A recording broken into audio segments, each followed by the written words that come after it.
할렐루야.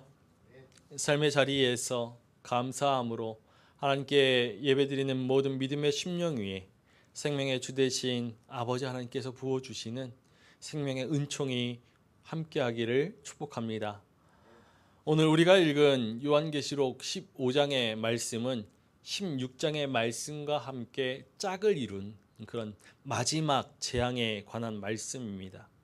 성경 66권의 마지막에 요한계시록이 주어진 목적이 있습니다. 먼저 로마 제국의 핍박과 박해 아래 살아갔던 그리스도인들, 당시 그리스도인들처럼 믿음으로 인하여서 시련과 어려움을 경험하는 이 시대의 그리스도인들에게 위로와 용기를 주기 위해서입니다. 인내와 믿음으로 시련과 어려움을 이겨내고자 한다라면은 결국에는 승리하게 된다라는 것이죠. 그리고 모든 그리스도인들이 마지막 때에 오실 그리스도의 재림과 심판을 대비한 삶을 살아가게 하기 위해서입니다. 마지막 날에 그리스도의 영화에 참여하기 위하여서 거룩한 믿음의 삶으로 열매 맺는 삶을 살아야 한다라는 것이죠. 이것이 요한계시록을 주신 목적이고 우리가 요한계시록의 말씀을 읽고 듣고 배워야 할 목적이기도 합니다. 마침내 마지막 7재앙, 자비 없는 재앙이 시작되죠. 우리 오늘 요한계시록 15장 1절의 말씀을 함께 읽어보겠습니다. 또 하늘에 크고 이상한 다른 이적을 보매 7 천사가 7 재앙을 가졌으니 곧 마지막 재앙이라 하나님의 진노가 이것으로 마치리로다. 요한은 7 천사가 마지막 7 재앙을 가진 그 모습을 봅니다. 이것으로 하나님의 진노가 마칠 것이다 라고 하지요. 요한계시록의 말씀은 상징으로 가득 차 있는데 그중 하나가 숫자입니다. 7이라는 숫자는 요한계시록 1장의 말씀에서부터 반복해서 나오지요. 하나님의 오른손에 들린 두루마리의 7 봉인이 하나씩 떼어지면서 하나님의 진노가 시작되었습니다. 7 천사가 7 나팔을 하나씩 불면서 두 번째 재앙이 이어지죠. 그리고 금 대접 7개를 가진 7 천사가 금 대접에 담긴 진노를 하나씩 땅에 쏟으면서 세 번째 재앙이 시작됩니다. 7 대접 재앙은 요한계시록의 세 가지 재앙의 마지막 재앙입니다. 요한계시록 15장은 7 대접이 땅에 부어지면서 세상이 마주하게 되는 하나님의 심판, 하나님의 진노를 전하여 주는 서론에 해당하죠. 여기서 7, 7은 우리가 잘 알고 있듯이 완전수입니다. 그러므로 7이라는 숫자가 들어간 단어는 하나님의 완전하신 사역을 표현하기 위하여서 사용되어지는 것들이죠. 요한계시록의 7은 하나님의 교회를 다스리시고 그리고 세상을 완전하게 심판하실 하나님의 종말론적인 통치를 표현하는 숫자입니다.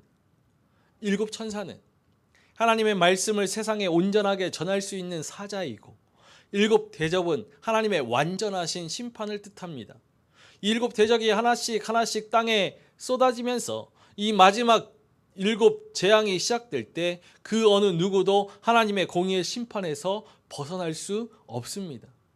7 재앙은 앞선 재앙보다 더 극심하고 비참한 재앙으로 자비 없이 임하기 때문에 마지막 재앙이 되죠. 이제 7 대접이 쏟아지면 더 이상의 심판이 없습니다. 더 이상의 심판이 없다라는 것은 이제 회개할 기회도 없다라는 것을 의미합니다. 심판의 목적은 단지 그 심판 자체에 있는 것이 아니라 심판 중에라도 회개할 기회를 주는 것이죠. 그러나 마지막 재앙이 끝나면 최후의 심판만이 남아있기 때문에 더 이상 회개할 기회가 없습니다. 자비 없이 임하는 하나님의 완전한 심판의 재앙으로 악인들은 종말을 맞이하게 될 것이죠. 그런데 요한은 재앙 중에 놀라운 장면을 목격합니다. 우리 2절의 말씀을 함께 읽어보겠습니다. 또 내가 보니 불이 섞인 유리바다 같은 것이 있고 짐승과 그의 우상과 그의 이름의 수를 이기고 벗어난 자들이 유리바다 가에 서서 하나님의 검은 고를 가지고 재앙과 심판이 임하고 있는 중에 노래하는 사람들이 있습니다. 그들은 짐승과 그의 우상과 그의 이름의 수를 이기고 벗어난 자들이죠. 그리스도를 따름으로써 환난과 핍박을 경험하였지만 그 신앙을 포기하지 않고 하나님을 대적하는 죄와 사망의 세상에 있기를 거부하는 하나님의 백성들이 찬양하는 것입니다. 하나님의 백성들이 찬양하는 곳, 그곳은 불이 섞인 유리 바닥이죠. 불이 섞인 유리 바다, 이것은 환상적인 표징입니다. 먼저 유리 바다는 의인들을 향한 하나님의 보호심을 상징합니다. 앞선 14장에서 어린 양 대신 그리스도의 인도하심에 순종하고 속량을 받은 순결한 자들이 하나님의 은혜 속에서 새 노래를 부른다고 하였죠. 그리고 불은 악인들을 향한 심판을, 하나님의 심판을 상징합니다. 맑고 깨끗한, 사실 앞선 4장에서 유리바다를 수정 같은 유리바다라고 하였습니다. 맑고 깨끗한 하나님의 의를 상징하던 이 유리바다에 불이 섞였다는 것은 공의의 심판을 뜻하는 것이죠.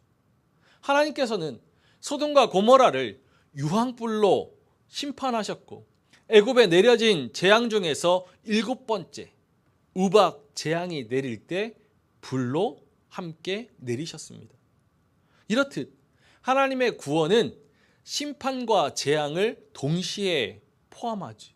하나님께서 그의 백성을 죄와 사망의 왕노릇하는 세상에서 구원하신다라는 것은 곧 죄와 사망이 왕노릇하는 이 세상에 재앙을 내리시고 심판하신다는 것을 의미합니다.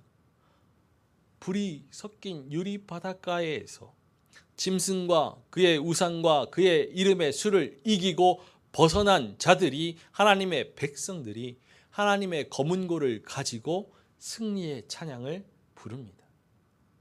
요한이 승리의 찬양을 우리가 읽은 말씀에서와 같이 하나님의 종 모세의 노래라고 하였듯이 이 장면은 이스라엘 백성들의 출애굽을 연상케 하죠. 불이 섞인 유리바다는 홍해를 떠올리게 합니다. 애굽 땅에서 고통 가운데 울부짖는 백성들을 보시고 그들의 신음소리를 들으신 하나님께서 모세를 그 백성들에게 보내셔서 출애굽시키셨습니다. 이스라엘 백성들이 이 출애굽을 위하여서 하나님께서 애굽에 10가지 재앙을 내리셨죠. 마지막 10번째 재앙은 우리가 알고 있듯이 장자 죽음의 재앙입니다. 하나님께서 이 장자 죽음의 재앙을 벗어날 수 있는 그 방법을 이스라엘 백성들에게 알려주셨습니다. 그의 말씀대로 집 좌우 문설주와 임방에 어린 양의 피를 바른 집은 죽음의 사자가 그 집을 넘어갔죠. 여기에서 이스라엘의 대표적인 절기 유월절이 유래하였습니다.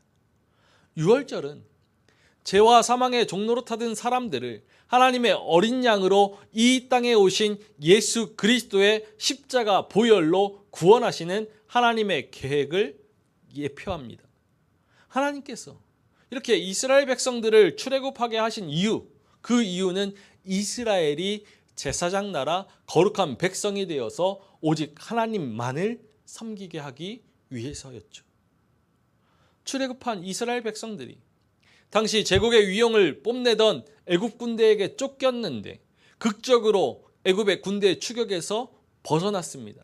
백성들의 앞에는 홍해가 있고 그 뒤에는 애굽의 군대가 있는 진퇴양난의 그 순간에 모세가 손에 든 지팡이를 들자 홍해가 갈라져서 마른 땅이 드러났습니다.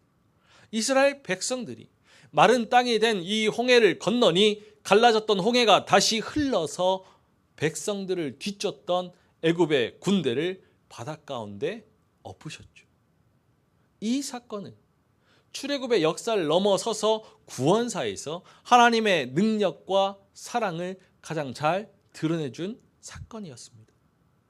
하나님의 놀라운 구원의 역사를 목격한 백성들이 찬양하죠. 우리 출애굽기 15장 11절의 말씀을 함께 읽어보겠습니다. 여호와여, 신중에 주와 같은 자가 누구니이까?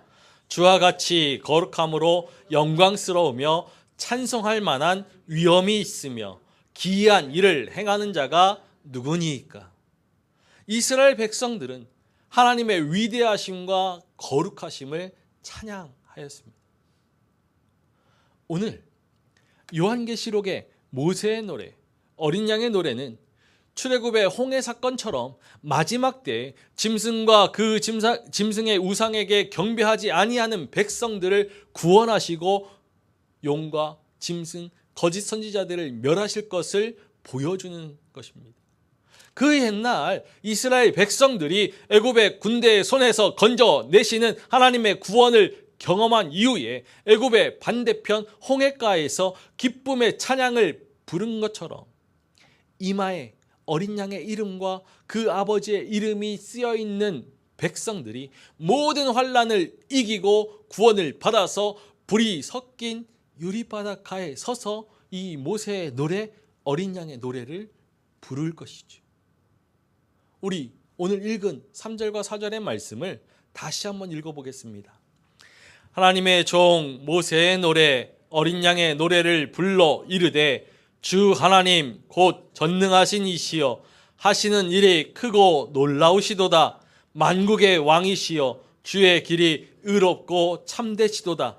주여 누가 주의 이름을 두려워하지 아니하며 영화롭게 하지 아니하오리까? 주만 거룩하시니이다. 주의 의로우신 일이 나타났음에 만국이 와서 주께 경배하리이다 하더라. 하나님의 백성들이 어린 양의 노래를 부르는 이 모습은 무섭고 극심한 재앙이 임할지라도 안전할 것임을 의미합니다. 눈앞에 펼쳐지는 그 7 재앙이 극심하고 비참한 심판의 마지막 재앙이기 때문에 박해와 고난 중에서 좌절하고 낭망할 하나님의 백성들에게 승리의 장면을 미리 보게 하심으로써 모든 시련을 견딜 힘과 용기를 주시는 것이죠. 구원받은 하나님의 백성들이 이 불이 섞인 유리바닷가에 서서 찬양합니다. 그 찬양의 내용 첫 번째는 전능하신 하나님의 크고 놀라우신 일이지요. 주 하나님 곧 전능하신 이시여 하시는 일이 크고 놀라우시도다. 우리가 말씀을 통해 계속해서 확인하였지만 당시 로마 제국은 종교에 대해서 관대했지만 황제 숭배만큼은 철저했습니다.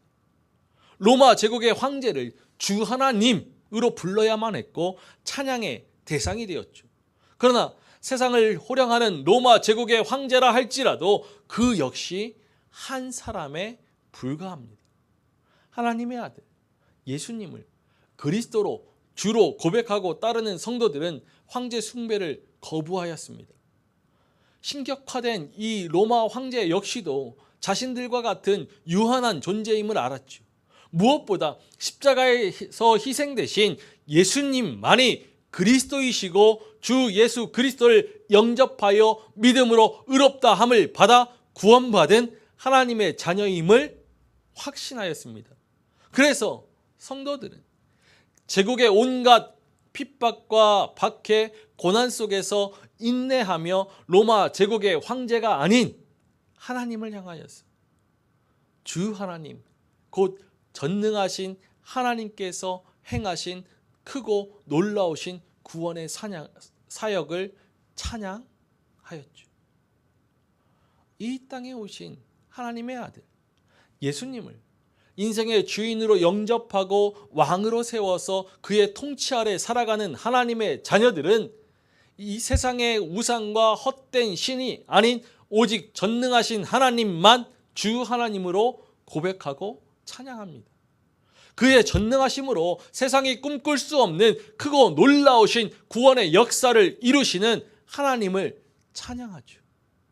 우리가 예수 그리스도를 주로 시인하고 우리의 왕으로 세워서 영원한 생명에 이르는 복된 삶을 살아간다라면 우리도 구원에 능하신 하나님, 크고 놀라우신 구원을 행하시는 하나님을 찬양해야 합니다. 어린 양의 노래 그 두 번째 내용은 만국의 왕이신 하나님의 길이지요. 만국의 왕이시여 주의 길이 의롭고 참되시도다. 만국의 왕은 오직 하나님 한 분이십니다. 제국이라는 이름으로 수많은 나라를 침탈하고 식민지로 삼은 로마 제국의 황제라 하여도 만국의 왕이 될 수는 없습니다. 당시 로마 제국은 팍스 로마나, 로마의 평화를 말하였지만 제국이 가진 힘과 권력으로 이루어지는 평화는 거짓 평화였습니다. 제국의 통치 아래에 있는 식민지에는 생명이 생명답게 살아갈 수 없는 현실의 그 아픔과 고통만이 존재하였죠. 그러나 이 땅에 오신 하나님의 아들은 공의로우시며 구원을 베푸시는 왕이시죠. 우리 스가랴 9장 9절의 말씀을 읽어보겠습니다. 시온에 따라 크게 기뻐할지어다. 예루살렘에 따라 즐거이 부를지어다. 보라, 내 왕이 내게 임하시나니 그는 공의로우시며 구원을 베푸시며 겸손하여서 나귀를 타시나니 나귀의 작은 것 곧 나귀 새끼니라. 예수 그리스도는 섬김을 받으러 오신 것이 아니라 오히려 자신의 생명을 많은 사람을 위한 대속의 제물로 내어주셔서 십자가에서 희생되셨습니다. 이 길이 세상을 구원하기 위한 길이고 십자가의 길이지요. 백성들은 이 길이 의롭고 참된 길임을 찬양하였습니다. 모든 죄와 허물을 담당하셔서 의와 은총의 통치를 이루시고 하나님의 공의를 회복하신 이 길을 찬양한 것이죠. 구원받은 하나님의 백성들은 만국의 왕이신 하나님의 길이 의롭고 참되심을 찬양합니다. 죄와 사망의 종로로 타여서 흑암 속에서 살아가야만 하는 우리가 구원받을 수 있었던 그 이유, 그것은 오직 하나님의 공의, 하나님의 의로우심 때문입니다. 우리의 선행이나 공로가 아닌 전적인 하나님의 의로우심으로 인하여서 구원을 받았다라면 만국의 왕이신 주의 길이 의롭고 참된 길임을 찬양해야 합니다. 어린 양의 노래 그 마지막 내용은 주의 거룩하심이죠. 오직 주만 거룩하시니이다. 주의 거룩하심을 찬양하는 이유는 주의 이름을 두려워하였기 때문입니다. 모세가 하나님의 부르심을 받았을 때 호렙산에서 불타는 그 떨기나무를 보면서 두려움에 얼굴을 가렸습니다. 그리고 선지자 이사야도 하나님의 부르심을 입어서 하나님을 배웠을 때 두려움으로 가득하였죠. 하나님을 향한 두려움은 하나님의 거룩하심에서 비롯됩니다. 하나님을 두려워한다는 것, 그것은 곧 경외를 말하지. 경외는 공경하고 두려워하는 것입니다. 하나님을 두려워하는 이유는 거룩하신 하나님 앞에서 죄인된 존재의 본질을 자각하기 때문입니다. 거룩하신 하나님을 두려워할 때만이 그 죄의 자리에서 떠나서 거룩하신 하나님을 닮아 그의 백성다운 거룩의 삶을 살아갈 수 있습니다. 이제 그 거룩한 삶에 주 하나님의 의로우신 일이 나타나서 주께 경배하게 됩니다. 거룩하시고 의로우신 주 하나님께 천하 만국이 경배하게 될 것이죠. 우리가 하나님의 의로우심으로 부르심을 받아서 영원한 생명에 이르는 복된 삶을 살아간다라면 주 하나님의 이름을 경외하며 구원받은 자다운 거룩의 삶을 살아서 거룩하신 주 하나님을 찬양해야 합니다. 그 삶에 주 하나님의 의로우신 일이 나타나서 세상이 주 하나님께 경배하게 되는 것이죠. 하나님의 종 모세의 노래, 어린 양의 노래는 최후의 승리를 얻은 구원받은 백성들이 찬양하는 마지막 날의 모습을 그려줍니다. 사도 베드로는 이 하나님의 날을 바라보고 사모하는 성도들에게 교훈합니다. 우리 베드로후서 3장 12절과 13절의 말씀을 읽어보겠습니다. 하나님의 날이 임하기를 바라보고 간절히 사모하라. 그날에 하늘이 불에 타서 풀어지고 물질이 뜨거운 불에 녹아지려니와 우리는 그의 약속대로 의가 있는 곳인 새 하늘과 새 땅을 바라보도다. 하나님의 구원과 심판이 완전하게 이루어질 그 날을 사모하면서 하나님의 의가 있는 새 하늘과 새 땅을 바라보라라고 권면합니다. 오늘 요한계시록의 말씀도 우리 주 예수 그리스도께서 오르신 그 영광의 보좌를 바라보도록 합니다. 출애굽한 이스라엘 백성들이 무사히 홍해를 건넌 이후에 기쁨과 감사의 찬양을 드렸듯이 구원받은 하나님의 백성들이 불이 섞인 유리바닷가에 서서 하나님의 검은고를 가지고 어린 양의 노래로 찬양합니다. 3번이나 반복되는 하나님의 그 완전하신 심판 중에도 하나님을 향한 신실한 믿음을 가진 백성들은 이 찬양의 기쁨을 누리게 되죠. 이것이 바로 크고 놀라우신 일을 행하시는 전능하신 하나님, 의롭고 참된 길을 여시는 만국의 왕이신 하나님, 거룩하신 하나님의 백성이 누리는 은총입니다. 시대와 삶의 자리가 다르다 하여도 어린 양의 노래로 찬양을 드리는 성도들이 바로 하나님의 백성들입니다. 어린 양 대신 예수 그리스도로 말미암아서 죄와 사망의 종로를 타는 세상에서 구원받아 의와 은총이 다스리는 하나님의 나라에서 주님과 함께 살아가는 하나님의 백성들은 어린 양의 노래로 기쁨과 감사의 찬양을 드릴 수 있죠. 죄와 사망의 왕노릇하는 그 세상에서 모든 시련과 어려움을 이기고 승리의 노래를 부를 수 있습니다. 우리는 이 소망으로 흔들림 없이 표대를 향하여 달려가야 합니다.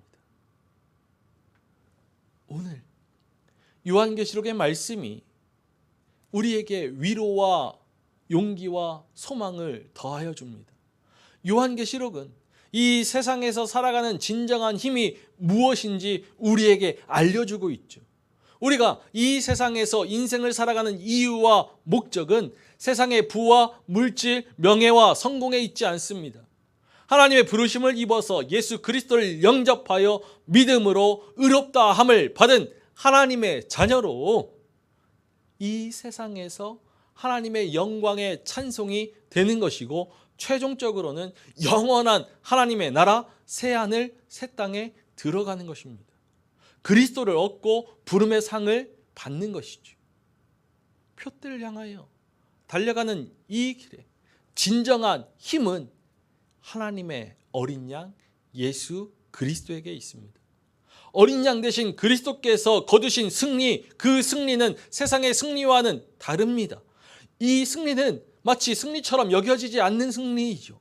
어린 양 대신 그리스도는 전쟁을 통해서 승리하신 것이 아니라 십자가에서 죽으시고 희생하심으로써 승리하셨습니다. 세상의 박해와 고난을 모두 이겨내고 마침내 영광을 얻게 되는 그러한 승리가 아닙니다. 반대로 박해를 당하고 고난을 당하며 손해를 경험하는 승리이죠. 십자가의 승리입니다. 예수 그리스도를 왕으로 세워 주인 되신 그리스도의 통치 아래 살아가는 우리가 어린 양 대신 그리스도를 뒤따라서 십자가의 길을 묵묵히 걸어갈 때 마지막 날에 어린 양의 노래, 승리의 찬양을 부르게 될 것입니다. 우리가 마지막 날에 불이 섞인 유리바닷가에 서서 어린 양의 노래를 부르기 위하여서 기억해야 할 것이 있습니다. 첫 번째로 불이 섞인 바다를 건너가야 합니다. 이스라엘 백성들이 홍해를 건너 출애굽 구원의 역사를 찬양하였던 것과 같이 홍해 불이 섞인 유리 바다를 건너야 하는 것이죠. 하나님의 아들 예수 그리스도를 인생의 왕으로 세워서 그리스도로 주로 고백하는 그 믿음의 삶으로 인하여 마주하게 되는 세상의 시련, 세상의 어려움을 인내와 믿음으로 이겨내야 합니다. 고난의 풀무불을 통과하여서 예수 그리스도의 장성한 분량이 충만한 데까지 이르러야 하는 것이죠. 두 번째로 짐승과 그의 우상과 그 이름의 수를 이기고 벗어나야 합니다. 표대를 향하여 달려가는 그 신앙의 경주에서 짐승과 그의 우상과 그의 이름의 수와 맞서 싸우는 싸움을 피할 수는 없습니다. 그러나 이 싸움은 승리가 담보되어 있는 싸움이지요. 이미 예수 그리스도께서 십자가에서 죽으시고 부활하셔서 죄와 사망의 권세를 이기셨습니다. 마지막 날에 우리 주 예수 그리스도께서 이 땅에 다시 오실 때 완전하게 이루실 최후의 승리를 바라보면서 우리는 이미 승리한 싸움을 계속해서 싸워 나아가야 합니다. 마지막으로 십자가에서 희생되신 어린 양 예수 그리스도의 복음을 세상에 증거해야죠. 죄와 사망의 종로로 타는 이 세상에서 허우적거리는 사람들을 구원하시고자 이 땅에 오신 하나님의 어린 양 예수 그리스도의 십자가를 증거하고 죄와 사망의 권세를 이기신 그리스도의 부활을 증거해야 합니다. 복음은 모든 믿는 사람을 구원하는 하나님의 능력입니다. 세상의 심판과 재앙을 내리시는 하나님의 뜻을 분명히 알고 모든 사람을 구원하는 복음을 세상에 증거해야 하는 것입니다. 오늘 지금 우리의 삶이 우리를 구원하신 어린 양의 보혈이 흐르는 자리이고 십자가의 그 보혈로 말미암아 구원을 받은 자리입니다. 놀라운 구원의 은총의 자리에 서서 어린 양 대신 주님의 이름을 높이는 찬양을 힘껏 크게 불러야지요. 영원한 생명에 이르는 길을 걸어가기 때문에 비록 세상에서 어려움과 시련을 경험한다 할지라도 우리가 절망하지 않고 낙심하지 않을 수 있는 그 이유는 전능하신 하나님, 만국의 왕이신 하나님, 거룩하신 하나님께서 크고 놀라우신 일을 행하시고 의롭고 참된 길을 여시며 의로우신 일들을 나타내시기 때문입니다. 요한 계시록이 전하여주는 7 재앙으로 펼쳐지는 하나님의 심판은 아주 오랜 뒤에 일어날 그러한 일이 아닙니다. 그때는 아무도 알 수 없죠. 오늘이 바로 그 심판의 날이 될 수도 있습니다. 그렇기 때문에 우리는 종말 신앙으로 오늘을 마지막 날로 여기며 힘써 살아야 합니다. 종말의 긴장 속에 오늘을 거룩의 믿음으로 살아내야지. 바로 그때 심판의 자리에서도 전능하신 하나님의 크고 놀라우신 일을 찬양할 수 있고 만국의 왕이신 하나님의 의롭고 참된 길을 찬양할 수 있으며 주의 거룩하심을 찬양할 수 있습니다. 오늘 우리 삶의 자리에서 최후의 승리를 확신하며 우리의 입술로 어린 양의 노래를 기뻐하고 감사하며 부를 수 있기를 소망합니다. 어린 양의 노래를 부르며 표대를 향하여 달려갈 때 마지막 날에 진정 기쁨과 감사로 최후의 어린 양의 노래를 부르게 될 것입니다. 사랑하는 믿음의 가족 여러분 모두가 어린 양의 노래를 기쁨으로 부를 마지막 날을 소망하면서 지금 여기에서 어린 양의 이름을 높이는 어린 양의 찬양을 노래를 힘써 부를 수 있기를 주님의 이름으로 간절히 축원합니다.